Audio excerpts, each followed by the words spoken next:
जय माता दी दोस्तों, मैं प्रेरणा सरस्वत अवस्थी और मेरी टीम पीयूष राजावत और पुष्पांजलि यादव स्वागत करते हैं आपका अपने YouTube चैनल माँ दुर्गा चैनल पर। तो ये वीडियो देखने से पहले मैं आपको बता दूं कि ये वीडियो केवल नॉलेज पर्पस के लिए बनाया गया है। आपको डराना या अंधविश्वास फैलाना हमारा उद्देश्य बिल्कुल भी नहीं है। और ये जानकारी प्राप्त करने के बाद आप सबसे अनुरोध है कि आप इस पर रिसर्च मत करने लगना।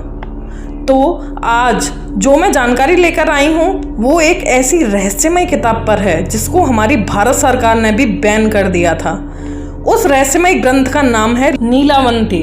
जब मैंने पहली बार नीलावंती के बारे में सुना तो मुझे यकीन नहीं हुआ, पर जब मैंने इस पर काफ़ी रिसर्च की, क्योंकि इसके बारे में हिंदी में कहीं भी जानकारी उपलब्ध नहीं थी, तो पता चला कि ये ग्रंथ सच में था और इसके दस्तावेज मराठी भाषा में मिलते हैं। नीलावंती एक बहुत ही रहस्यमय ग्रंथ है।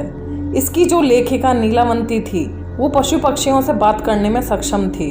उसे ऐसे मंत्रों के बारे में पता था जिससे हम पशु पक्षियों से कम्युनिकेट कर पाएँ। इसके द्वारा हम दूसरी दुनिया के लोगों से भी कम्युनिकेट कर सकते थे। इस ग्रंथ के बारे में ये भी कहा जाता है कि स्वामी विवेकानंद ने अपने जीवन के अंतिम क्षणों में इस ग्रंथ का पाठ किया था, जिसके बाद उन्होंने समाधि ले ली थी। 1998 में ज्योतिषी आनंद कुलकर्णी ने एक निजी समारोह में इस पुस्तक का एक व्याख्यान दिया। यहाँ वो कहानी इस प्रकार से है। एक युवा अमीर आदमी एक गांव से दूसरे गांव जाता था। एक बार वह रास्ते में जा रहा था तो उसकी बैलगाड़ी टूट जाती है और रात में लुटेरों द्वारा उस पर हमला किया जाता है। अपनी जान बचाने के लिए वह जंगल में भागता है और बेहोश हो जाता है। जब वह सुबह होश में आता है तो एक खूबसूरत युवती को अपनी देखभाल करते देखता है।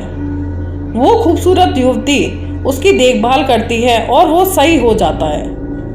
फिर वह लड़का उससे शादी करने की इच्छा जताता है तो वह लड़की उसको अपना नाम नीलावंती बताती है और उसके सामने शादी करने से पहले कुछ शर्तें रखती है। उदाहरण के लिए उसे रात में उसके साथ नहीं सोना चाहिए और उसे यह पता लगाने की कोशिश नहीं करनी चाहिए कि वह रात को कहाँ जाती है। वह लड़का उसकी सारी शर्तें मान लेता है। इस तरह नीलावंती गांव आती है और उसकी सुंदरता सभी के लिए दिव्य है। असल में नीलावंती किसी दूसरे डायमेंशन से आई होती है और उसे वापस अपने लोगों के पास जाने के लिए कुछ गूढ़ ज्ञान की आवश्यकता होती है। इसलिए वह रात भर भटकती है और आत्माओं, राक्षसों, अन्य राक्षसों से गूढ़ रहस्य जानती है और उसका संकलन कर लेती है।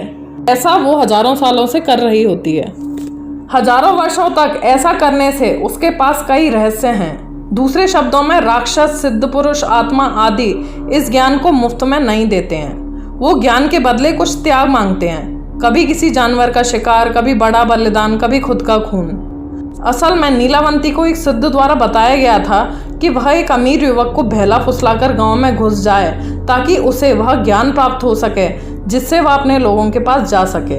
एक दिन जब नीलावंती सो रही होती है तो उसको कुछ फुसफुसाहट की आवाज़ सुनाई देती है। जब वह उठती है तो अपने पास एक लोमड़ी को देखती है। लोमड़ी उससे बोल रही होती है कि नदी के पास एक लाश है, उस लाश के पास खजाना है। तो नीलावंती घर से भाग जाती है और उस लाश के पास पहुंच जाती है। लाश की कमर पर कुछ गांठें होती हैं। तो पहले तो वो हाथ से गांठ को खोलने की कोशिश करती है और जब हाथ से खोलने में वह असमर्थ रहती है तो वह मुंह से गांठ खोलने लगती है। इतने में ही उसका पति वहां आ जाता है और उसको ऐसा करते देख उसे लगता है कि नीलावंती लाश खा रही है, तो वह उसको घर से निकाल देता है। नीलावंती एक ऐसी लड़की थी जो पशु पक्षियों, कौवे, चिंपैंजी, दलदली, उल्लू, पाल, कोयल, बगुले आदि की भाषाओं की जानकारी रखती थी। वह उनसे संवाद करना जानती थी और अपने घर से निकाल देने के बाद नीलावंती का क्या हुआ ये किसी को नहीं पता। यह किताब मोदी संस्कृत और मोदी लिपि में एक तांबे के पृष्ठ पर लिखी गई है। यह कहा जाता है कि इस पुस्तक में मंत्र की शक्ति यह है कि कुछ भी जो दुनिया में या दुनिया में नहीं है और केवल कल्पना में दिखाई देता है या सपने में आपको संपर्क कर सकते हैं। इसमें कई श्लोक और मंत्र हैं। इसकी शुरुआत चींटी से होती है। यहाँ कैसे एक चींटी की भाषा समझ सकते हैं इसके लिए भी मंत्र है, लेकिन इस संबंध में क्या सच है और क्या गलत है आज तक एक रहस्य बना हुआ है। नीलावंती विभिन्न मंत्रों के साथ एक रहस्यमयी पुस्तक है। इस पुस्तक में उल्लू, चील, कबूतर आदि की योनि में दिव्य आत्माओं से बात करने के मंत्र हैं। असल में वो कोई चील, कबूतर, उल्लू आदि नहीं थे, वो दिव्य आत्माएं थीं जो उनके रूप में होती थीं। हम इन मंत्रों के थ्रू उन दिव्य आत्माओं से बात कर सकते थे। इसके अलावा भोजन को सूंघने, भोजन में कीड़े नहीं लगने आदि के लिए मंत्र बहुत प्रसिद्ध हैं और इनका प्रयोग भी किया जाता है। नीलावंती की असली प्रतियां बाजार में अब उपलब्ध नहीं हैं, परंतु समय के साथ इस ग्रंथ की कई प्रतियां बनाई गई हैं, परंतु ये कितनी सत्य हैं इनका कोई प्रमाण नहीं मिलता। ये ग्रंथ अब केवल 1 या 2 सिद्ध गुरुओं के पास है और इसे गुरु शिष्य परंपरा से लिया गया है। खेड़ शहर के पास चकदेव नाम का एक गांव है जहां पापू गृहनाथ गुरुजी रहते हैं। उनके पास नीलावंती ग्रंथ के 2 पुराने ताड़ के पत्ते हैं, लेकिन उन पर लिखी भाषा कोई नहीं समझ सकता। नीलावंती ग्रंथ पढ़ने के बाद लोग पागल हो जाते हैं, इसलिए भारत सरकार ने इस ग्रंथ पर बैन लगा दिया था। शुरू में इसकी कुछ 21 के आसपास कोई प्रतियां बाजार में उपलब्ध थीं, परंतु इसे पढ़ के लोग पागल हो जाते थे 6 महीने के अंदर या अपना शरीर का त्याग कर देते थे।